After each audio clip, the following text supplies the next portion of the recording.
Law Enforcement Today radio show. I'm your host. My name's John J. Wiley. In addition to being a radio broadcaster, I'm a retired Baltimore police sergeant. In the Law Enforcement Today radio show, we are joined by special guests. We'll be talking about their experiences and issues affecting law enforcement officers, their families, and the community. We'll also be discussing issues in the news from the perspective of those in law enforcement. Check out our daily articles on our website, lawenforcementtoday.com. And while you're there, download our free app. Be sure to like and follow us on Facebook. Search for Law Enforcement Today radio show. This career law enforcement officer recently took a DNA test, and the results were quite surprising. So much so that Hollywood would have a hard time writing this script. And he's coming up on the Law Enforcement Today show. The Law Enforcement Today radio show is brought to you in part by the Help for Our Heroes program at Transformations Treatment Center. Call 888-991-9725. Online at helpforourheroes.com. The Help for Our Heroes program at Transformations Treatment Center provides a comprehensive range of treatments for substance abuse, addiction, co-occurring mental health disorders, and PTSD. Plus, they offer complete treatment for mental health issues for those without substance abuse problems. Finally, our heroes have access to a world-class program for PTSD, anxiety, depression, and more. In addition to multiple rehabilitation and holistic treatments for all those that suffer from substance abuse problems, the Help for Our Heroes program at Transformations Treatment Center is a nationally acclaimed veterans and first responders treatment program where law enforcement, firefighters, veterans, and all first responders receive the separate and highly specialized treatment they need.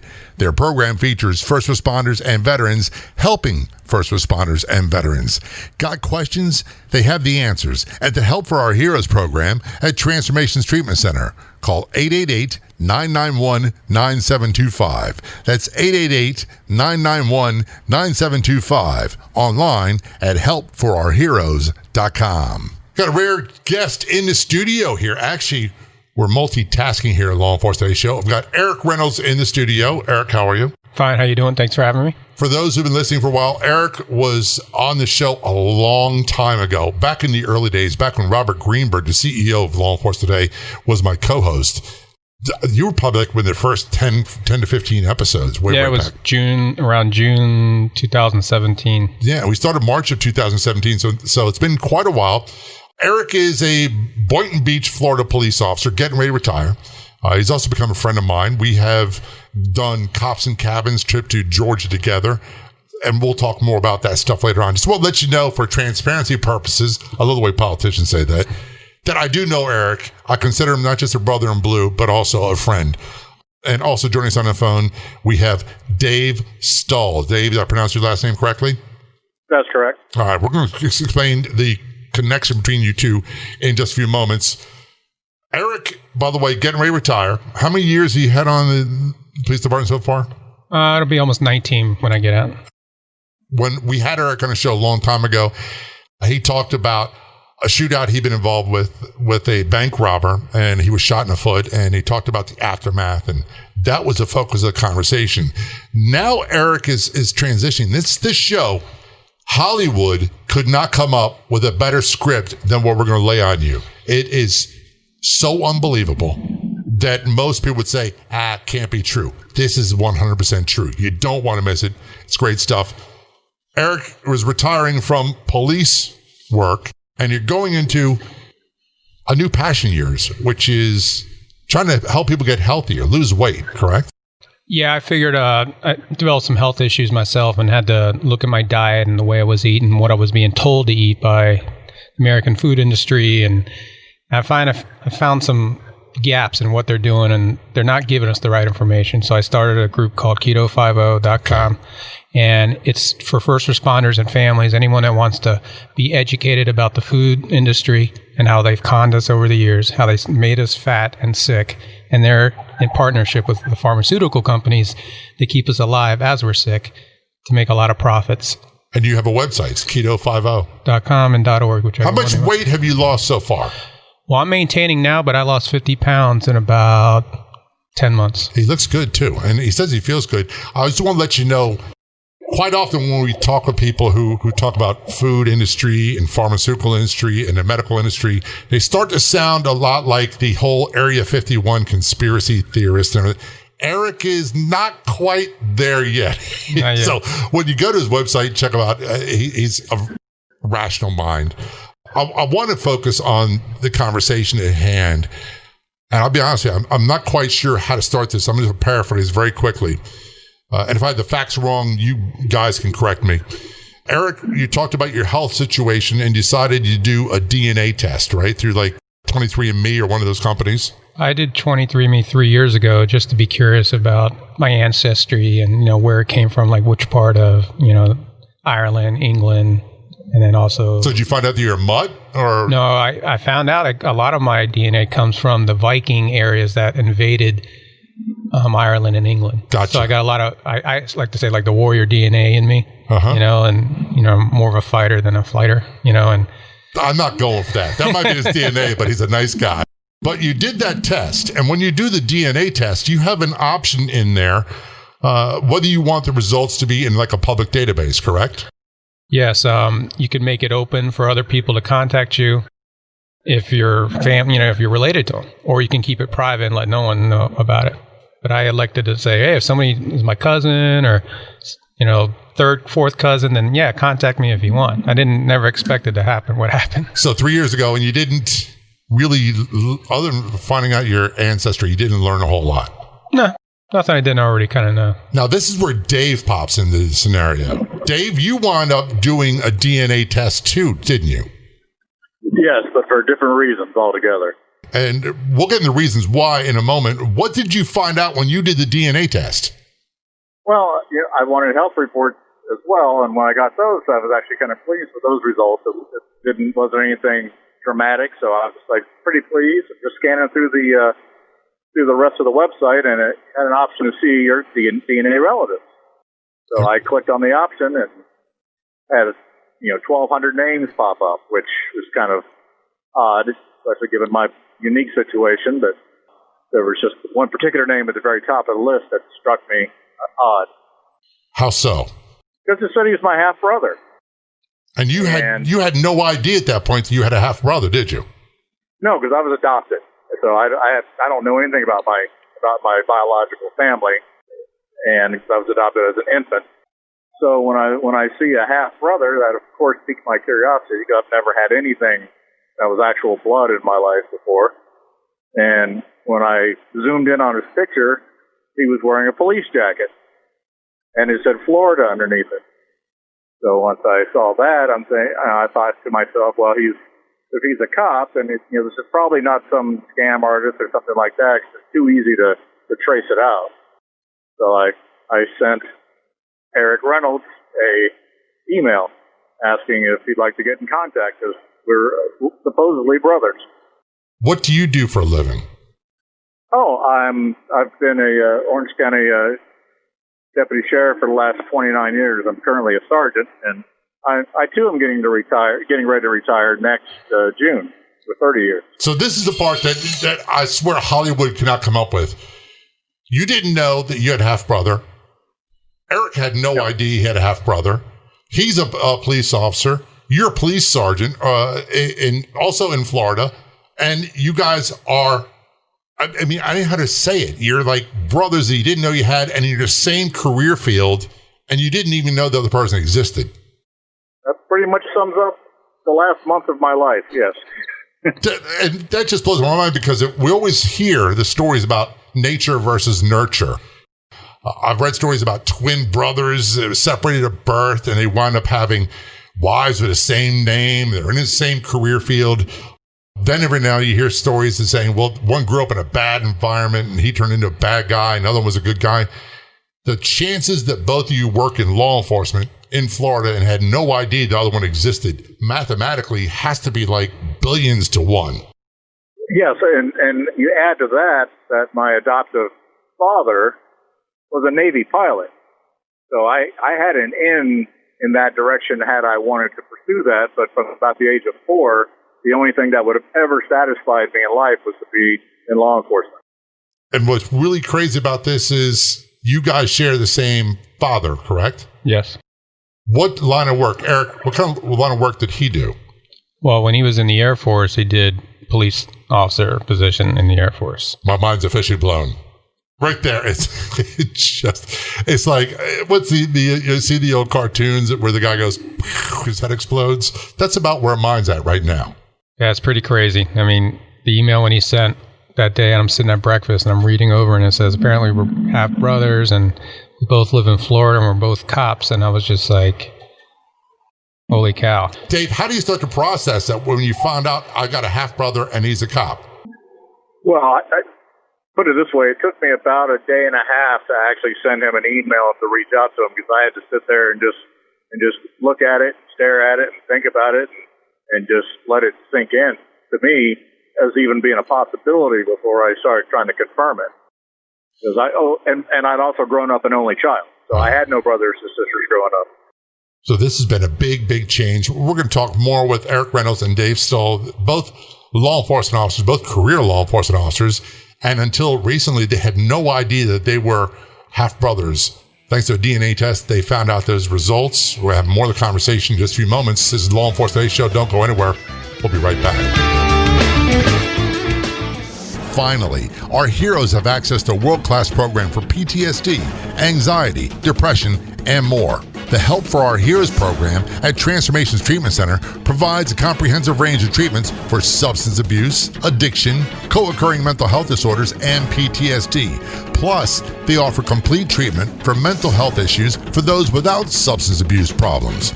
In addition to multiple rehabilitation and holistic treatments for all those suffering from substance abuse problems, the Help for Our Heroes program at Transformations Treatment Center is a nationally acclaimed veterans and first responders treatment program where law enforcement, firefighters, veterans, and all first responders receive the separate and highly specialized treatment they need. Got questions?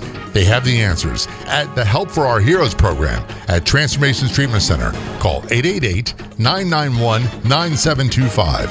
888-991-9725. That's 888-991-9725. Online at helpforourheroes.com.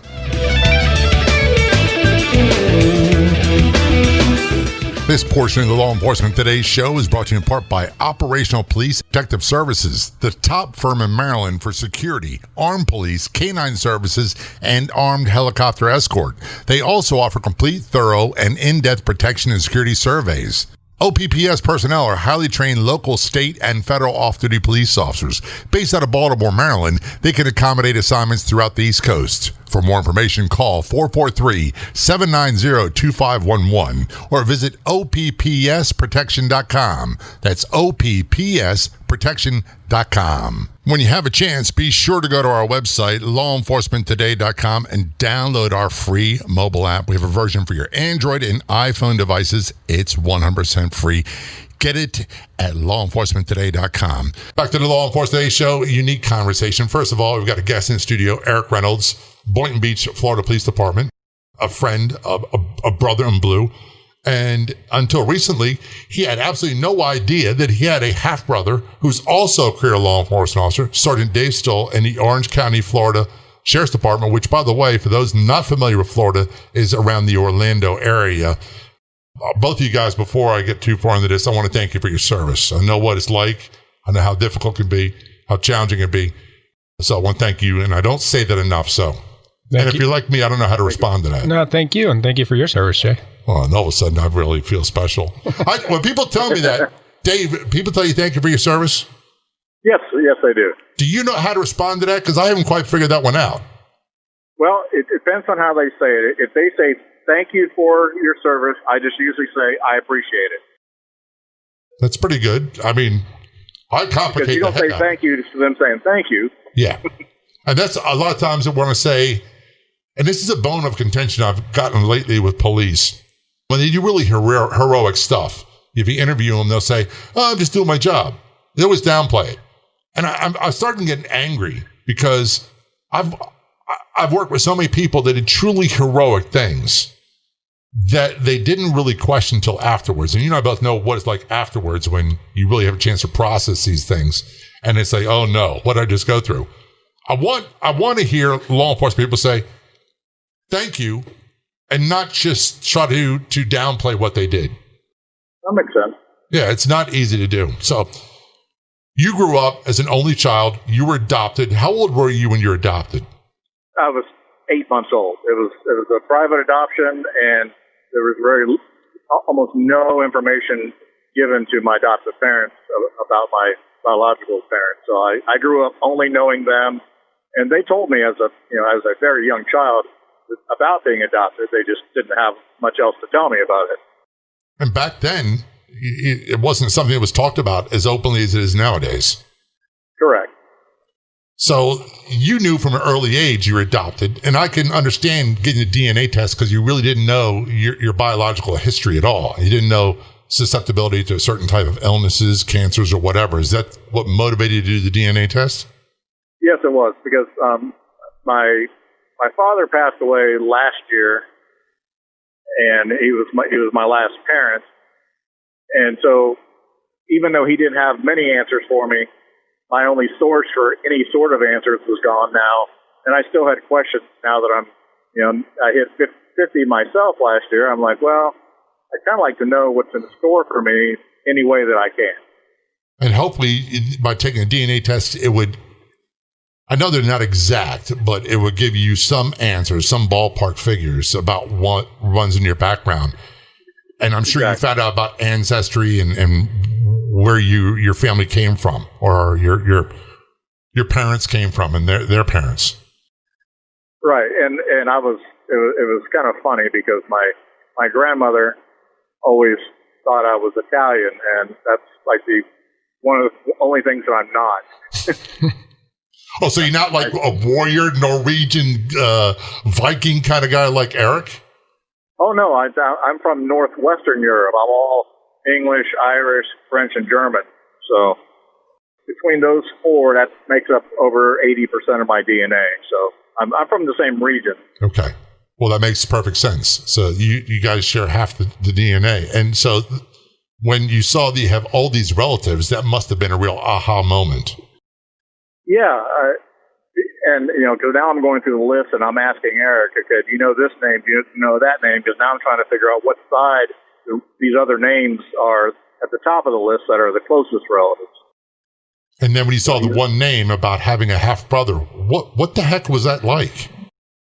I was sitting on the couch next to my wife watching TV, and I looked down at it. I stared at it for a minute, and I'm like, honey, look at this. And she looked at it, like, what does that mean? It's like, I guess it means I got a brother somewhere. And it was the weirdest feeling. And it had his photo there, or did you have to request more information? At that point, it had his photo. You have to click a few things before you get names on there because they want to make sure that you really want the information. They don't shove it at you. You have to ask them for it just to make sure you don't get any surprises you weren't ready for. So it had his picture right there under his name. See, what's weird for me, and I can't even come up with some basis for understanding. I grew up in a big family. Dad was a career Navy guy. He was gone a lot, but he was home, and we knew our grandparents, we knew aunts and uncles, we knew cousins. They lived far away from us, but I have 4 sisters, and we knew each other. So to have no idea whatsoever, and all of a sudden get all this information thrown in your lap, like I don't know, would it be like overload? Almost. I mean, I grew up with everything you just mentioned, but they were all my parents' relatives. So, and I just took them as my relatives and never thought of it any differently. So I always felt the same way about them that you felt about yours, but seeing something in your brain saying, okay, this one is actually your relative. It's not just because he's your mom's cousin. And I don't know, it was a different feeling. Eric, I'm going to pose a question to you. I'm talking with Dave, and I understand what he's saying. We're talking the same language. I get it. We're both speaking English. But part of it just doesn't make sense. Because you notice he says, they're still my family, and I get that part, but this is my mom's cousin. And then I have real relatives, and I'm thinking, that just doesn't make sense in my mind. That'd be a big shocker for you as well. Yeah, I mean, I knew I possibly might have a half sibling out there because my dad was pretty, let's say he had some fun when he was married to my mom in the service as a young 19, 20-year-old man. And I never knew if he messed up along the way. So I was expecting Dave to be maybe a couple years younger than me. And when he replied back how old he was, and he was older, and then I had a big brother all of a sudden, that was kind of shocking.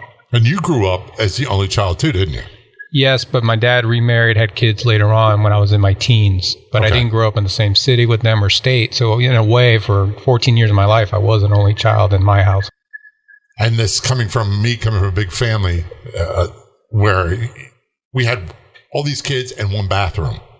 So to go from having no siblings to speak of to all of a sudden, I took this test for whatever reasons, and you took yours 3 years ago. You were blissfully unaware until how long ago? July 11th was the day I found out. And that took Dave sending you an email. Yes. Just out of the blue. You've got mail. By the way, this is your brother. I'm going to shock you. Yeah. But it was cool at the same time. I don't know. It's hard to explain. Once he said he was a cop, I'm like, this is crazy. And he's like 2.5 hours away from me? That's just crazy. We're going to take a short break. We are talking with Eric Reynolds and Dave Stoll. This is the Law Enforcement Today show. Don't go anywhere. We'll be right back. This portion of the Law Enforcement Today radio show is brought to you in part by Pet Rescue Life Facebook page. Everyone's welcome at the Pet Rescue Life Facebook page, where you'll find fun, informative, and enjoyable posts daily. Purebred, mixed breeds, rescues, we love them all. Be sure to like the Pet Rescue Life Facebook page.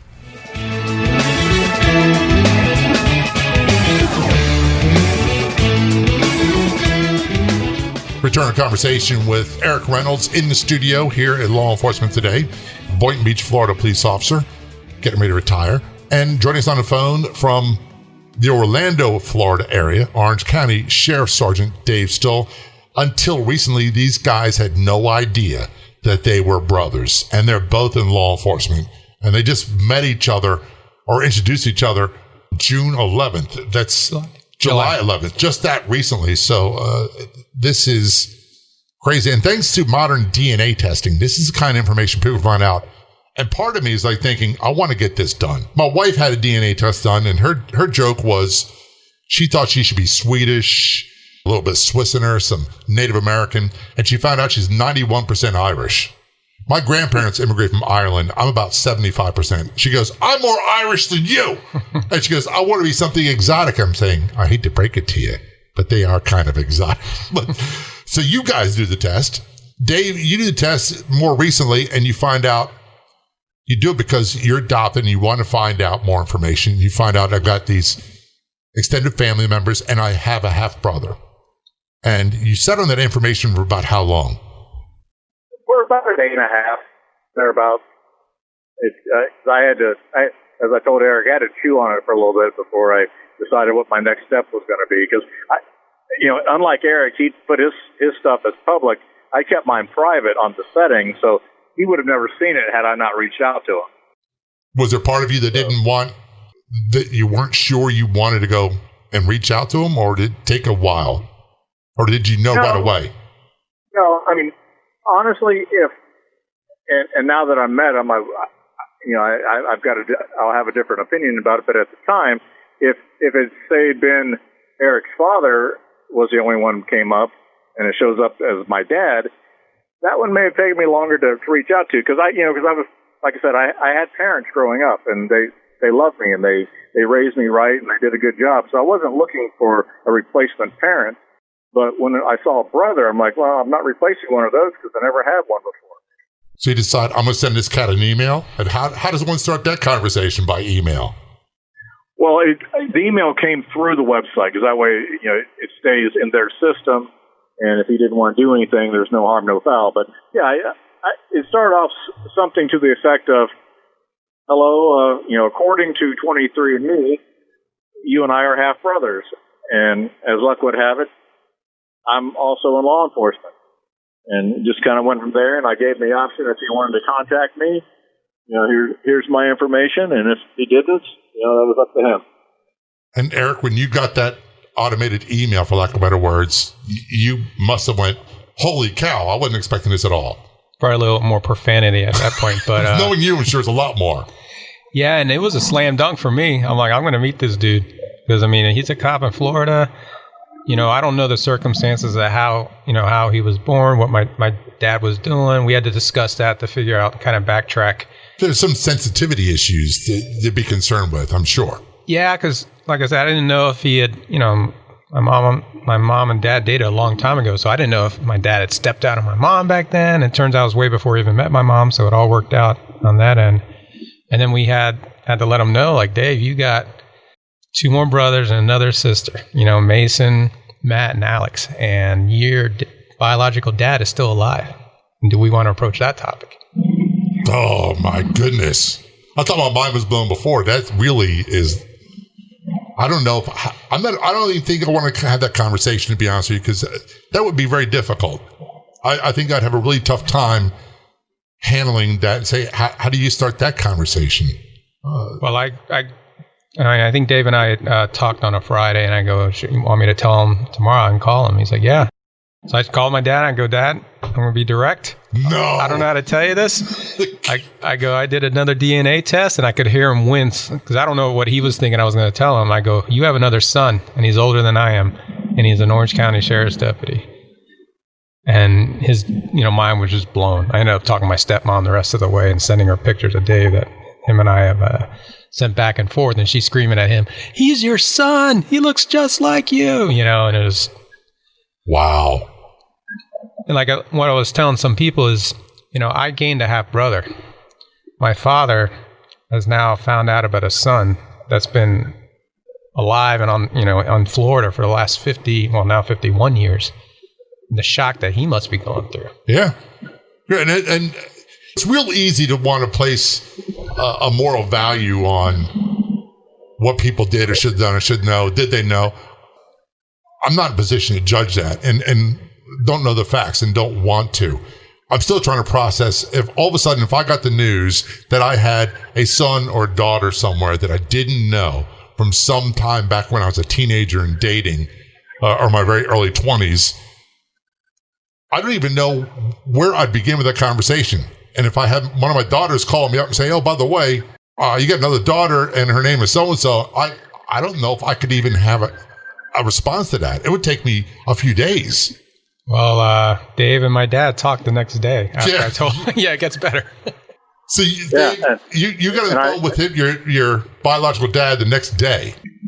Yeah, he called me and it wasn't a long conversation. We talked and there was a little nervousness on his end that I could tell. And obviously I had some too, but really I spent most of the time on the phone trying to let him off the hook, saying, hey, look, you didn't know I existed. So the decision, for me to be adopted wasn't yours. You weren't allowed to participate in that. You didn't know anything. And I've had a good life. Don't feel bad for me because I had good parents. So it worked out real well for me. So you're not guilty of anything. And I wanted to make that clear because, I didn't want him feeling bad for something that he had no control over. That was very decent of you. Well, it's also good, and it's obviously you didn't have a lot of anger, hostility, or resentment about it either. I never have, and I don't have any towards my biological mother either, because especially based on what little bit I can tell now, piece together, she probably had to be somewhere between the age of 17 and 19 herself. It was 1967, and she was not married, and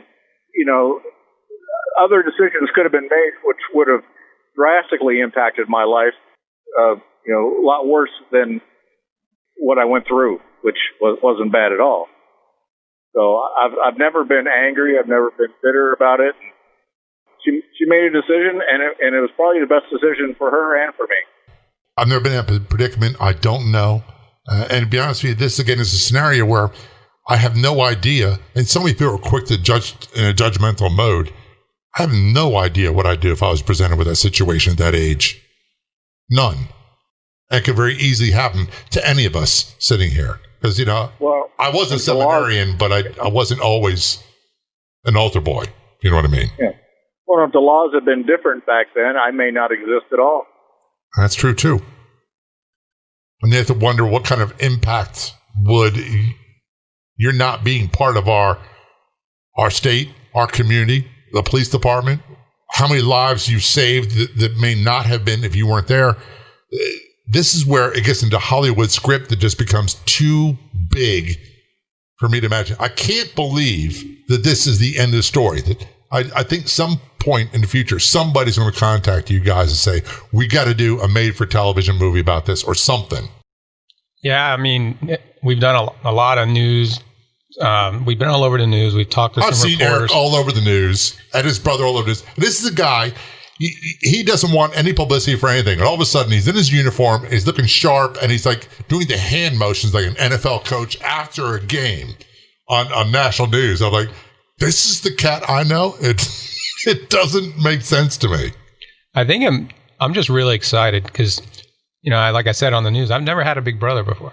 And throughout my life, there was times where I could have used one, to ask about girls or cars or, dealing with maybe bullies or dealing with a football coach. And then when him and I sat back one weekend in his RV, just him and I having a couple of cocktails and grilling, we had one-on-one conversations to cover for 50 years. And we're going to talk about that when we return. This is Law Enforcement Today Show. Don't go anywhere. We'll be right back. If you've missed past episodes of the Law Enforcement Today Show, never fear. You can listen to them online. Just go to our website, lawenforcementtoday.com, or download our free app, also available on our website. That's lawenforcementtoday.com. See you there. This is the Law Enforcement Today Show. I'm John J. Wiley, joined in the studio with Eric Reynolds, Boynton Beach, Florida police officer, and his brother, half-brother, on the phone, Orange County, Florida Sheriff Sergeant Dave Stoll. I'm going to recap this story because it's just, Hallmark got nothing on this story.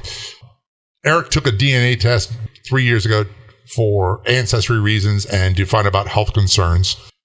And then Dave, who was adopted at 8 months old, really knew nothing about his biological family, took a DNA test more recently, and he found out that he has a half-brother, Eric Reynolds. And Dave's a police officer, sergeant, and Eric's a police officer, both in the same state. And that right there is just too bizarre to be coincidences. I knew early on I wanted to be a cop. I knew it. Eric, how about you? Well, my mom was a Miami-Dade sheriff's deputy for pretty much 30 years. I didn't really go into it to be a law enforcement officer. I was kind of thinking the federal level. That's when my mom was kind of pushing me. You want to be a Fed, yeah. It was her pushing that in my brain. Yeah. And then, I'm not going to say anything negative about them. We're just laughing at each other. Well, reality checked in after a few of the tests I took. And then I started catching shoplifters. And then I ended up getting recruited by Boynton Beach Police Department and just figured it's a lot better to fight these thieves with my Batman belt than just a pair of handcuffs. So. And Dave, you were from a Navy family, and you caught the bug for law enforcement at a very young age as well, didn't you? Yes, I was about 4 years old, and I had a cousin who was worked for the Huntington Police Department in West Virginia, and he came to visit, and he brought me a little blue button-up shirt that he'd sewn two of his department patches on, and a little bus driver cap, and a set of handcuffs, and my fate was sealed from that moment on. That's all it took. I remember being a kid, growing up in Norfolk, Virginia, career Navy family, and the Norfolk police. They were around. You saw them. It's not like it is today. There wasn't the mystery about them that we seem to have so much today. And they had like big 38s and all this stuff. And they were like the coolest cats ever. And they were all regular guys, and most of them were military guys. And I fell in love with them. And when I decided that priesthood wasn't for me, immediately I knew I wanted to be in law enforcement. And that was right around 16 years of age.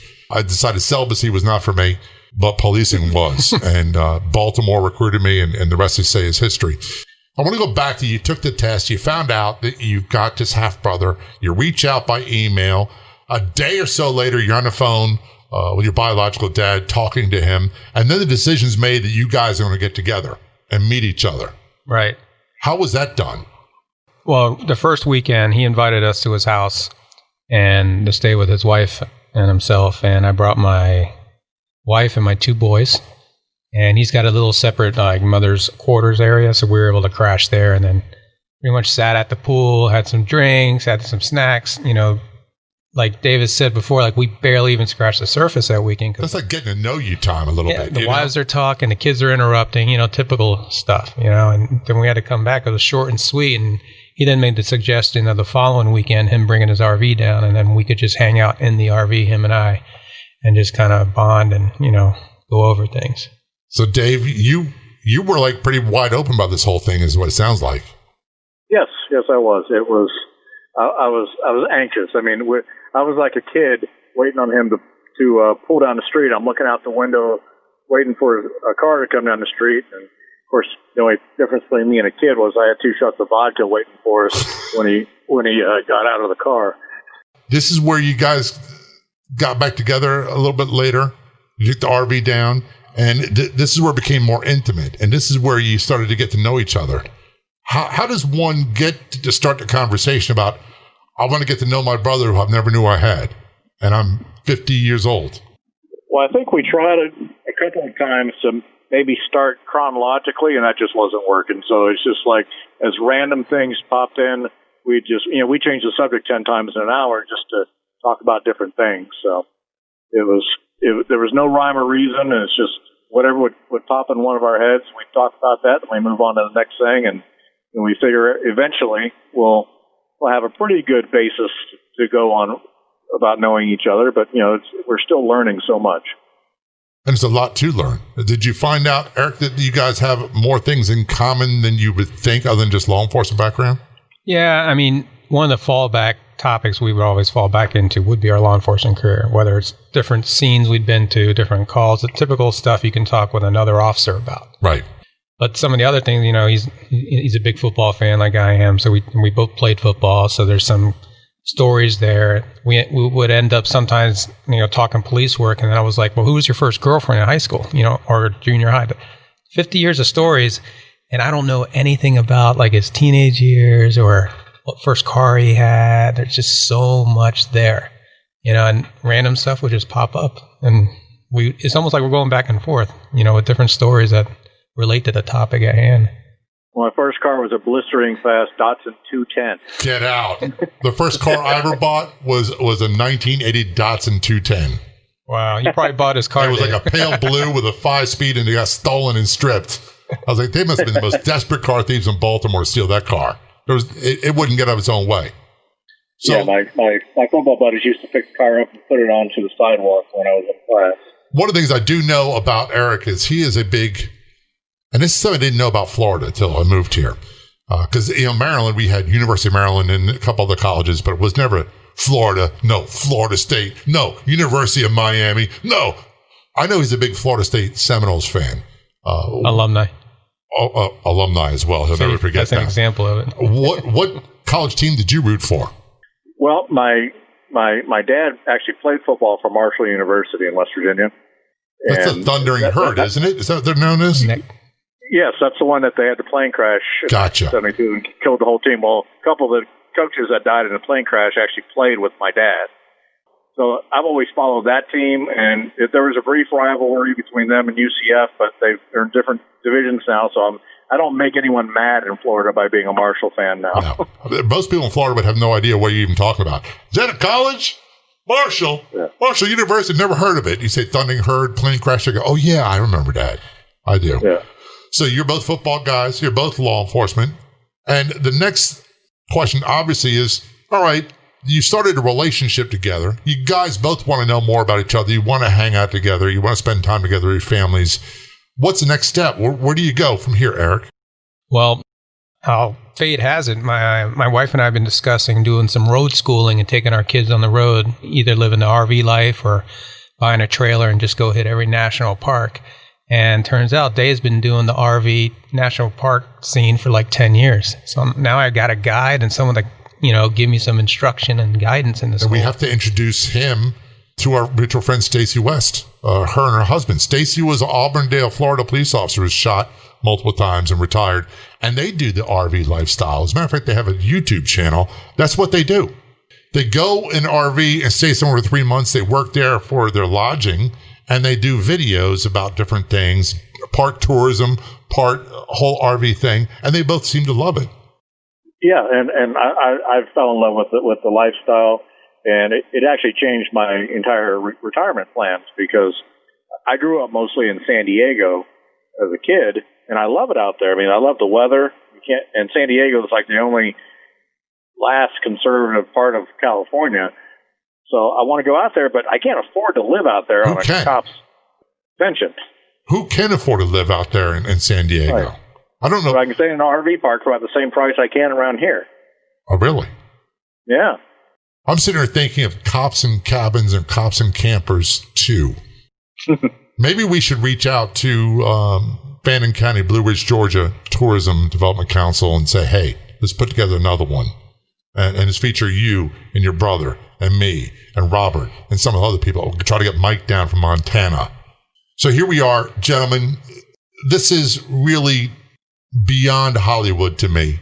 As a matter of fact, this story is so bizarre, I would think it'd be a made-for-TV movie for some B movie. Like, hey, let's do an DNA test. Hey, guess what? You got a half-brother. Hey, guess what? He's in the same career field as you. Oh, my goodness. Let's get together and have a happy life and sing Kumbaya and just make s'mores. But this is reality. It's not a movie. And that's the part about this that I think up until July, you had no idea you had a brother. No. And you had no idea you had other siblings, half-siblings, or whatever the terminology is. No. Yep. I've been the only child for so long. Now I'm not sure. At least I'm the oldest. I still have a title, but it's just weird. This whole thing is so bizarre and so wonderful. And I'll be honest with you, I'm very, very happy for both you guys. Eric and Dave, thanks so much for joining us and telling your story on the Law Enforcement Today show. Very much appreciated. Thank you. Thank you for having me. If you've missed past episodes of the Law Enforcement Today show, never fear. You can listen to them online. Just go to our website, lawenforcementtoday.com, or download our free app, also available on our website. That's lawenforcementtoday.com. I'd like to thank our guests so much for coming on the Law Enforcement Today show. We've got another great guest heading your way next week. Don't miss it. Until then, this is John J. Wiley. See ya.